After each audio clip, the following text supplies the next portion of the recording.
Hello guys, नमस्कार। आज बात करेंगे कुछ इंटरेस्टिंग मुहावरों के बारे में। जैसे आपने सुना होगा 9 2 11 हो जाना, 99 के फेर में पड़ना, पौ 12 हो जाना, 3 5 करना। इस तरीके की अगर आपने कहावतें सुनी हैं तो आज मैं इनके पीछे का एस्ट्रोलॉजिकल और न्यूमरोलॉजिकल रीज़न बताऊंगा।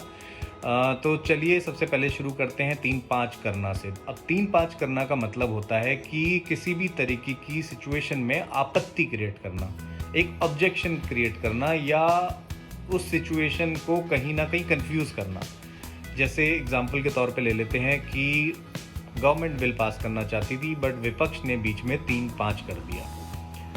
अब 3 5 को समझते हैं। 3 जो होता है, थर्ड हाउस हमारे एस्ट्रोलॉजी में होता है साहस का, वहीं यही हाउस दुस्साहस का भी होता है।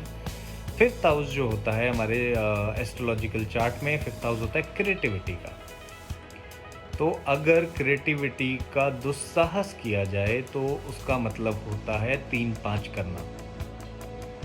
फिर चलिए आगे समझते हैं एक और मुहावरे के बारे में, जैसे 9 2 11 कहते हैं। अब 9 2 11 का मतलब होता है कि भाग जाना।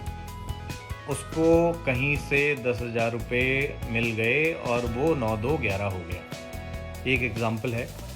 अब इसको एस्ट्रोलॉजिकली समझते हैं। जैसे 9th हाउस जो होता है आपका भाग्य स्थान है, दूसरा घर जो होता है वो आपका धन स्थान है, और 11th हाउस जो होता है वो आपका लाभ स्थान है। तो किसी भी आदमी को जब भाग्य से या उम्मीद से ज़्यादा धन लाभ हो जाता है तो वो इस सिचुएशन से भाग जाता है।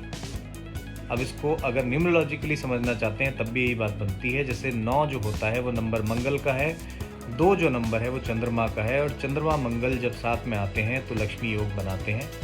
अब आप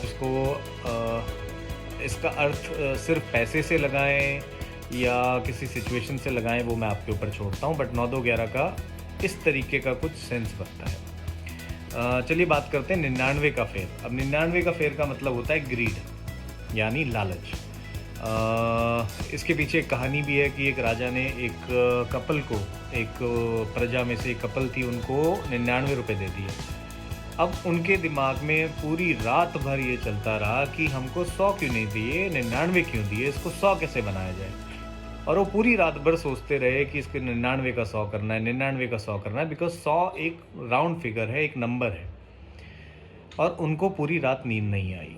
इसीलिए कहते हैं कि जो 99 के फेर में पड़ जाता है उसकी नींद उड़ जाती है। लालच जो होता है वो आपकी नींदें उड़ा देता है।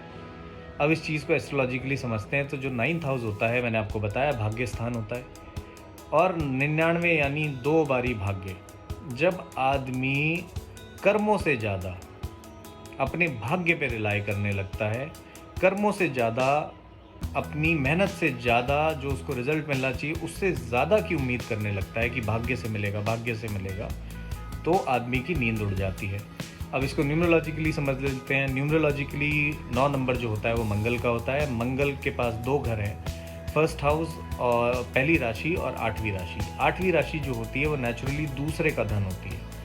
जैसे दूसरा घर जो होता है आपके चार्ट में वो आपका धन है, उसी के ठीक सामने 8th हाउस होता है वो दूसरे का धन, यानी पब्लिक का धन, आपके ओपोनेंट का धन, इस तरीके का होता है।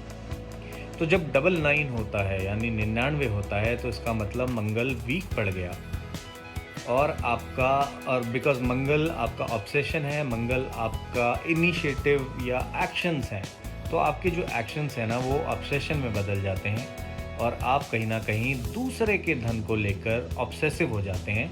इसलिए आप 99 के फेर में पड़ जाते हैं, आपको नींद नहीं आती। अब इसके बाद बात करते हैं, जैसे एक कहावत है पौ 12 होना। अब पौ 12, पौ वर्ड का मतलब मैंने बहुत ढूंढा, मेरे को समझ में नहीं आया या मिला नहीं, बट पौ 12 का जो मुहावरे का मतलब है वो ये है कि जब कभी चारों दिशाओं से आपको लाभ ही लाभ होना शुरू हो जाए। अब इसको एस्ट्रोलॉजिकली समझते हैं। जैसे जो 12th हाउस होता है हमारे चार्ट में, 12th हाउस इज़ एक्सपेंडिचर, यानी जो आपका व्यय स्थान है वो होता है। अब आपको ही पता है, कोई भी बिज़नेस करना हो, अगर नौकरी भी आपने की हो तो पहले व्यय करना पड़ता है, पहले आपको कोई पढ़ाई करनी पड़ती है, कॉलेज को फीस देनी पड़ती है, या अगर आप बिज़नेस करते हैं तो पहले आपको किसी तरीके का इन्वेस्टमेंट करना पड़ता है, तभी लाभ होता है। तो पौ 12 का मतलब जो मेरे को समझ में आया एस्ट्रोलॉजिकली वो ये है कि जब 12th हाउस को आप अच्छे से एक्टिवेट करते हैं, यानी अपने खर्चों को सोच समझ के कहीं यूटिलाइज़ करते हैं तो लाभ होना शुरू होता है। उसी तरीके से न्यूमरोलॉजिकली अगर इसको देखें तो इसमें 1 और 2 का कॉम्बिनेशन होता है, यानी सूर्य और चंद्रमा 2 जो हैं बहुत ही पावरफुल प्लैनेट जो हैं, या जिनको दिन या रात का जो है आधिपत्य है, या जैसे दिन में सूर्य जो होता है वो रूल करते हैं, रात को चंद्रमा रूल करता है। दिनों बली रात्रि बली जिस तरीके से हम बोलते हैं। तो यानी दिन रात जो है वो आपका लाभ होना शुरू हो जाता है जब 1 और 2 का कॉम्बिनेशन आपके न्यूमरोलॉजिकल ग्रिड में होता है। तो इसको भी पौ 12 कह सकते हैं। तो मैंने कोशिश की, हो सकता है मैं गलत हूँ, हो सकता है मैं सही हूँ, बट मेरे को इस चीज़ के पीछे थोड़ा लॉजिक समझ में आया। आई होप आपको भी समझ में आया हो, और इसी तरीके से कुछ और इंटरेस्टिंग वीडियोस के साथ मैं आते रहूँगा। Till then take care, bye bye.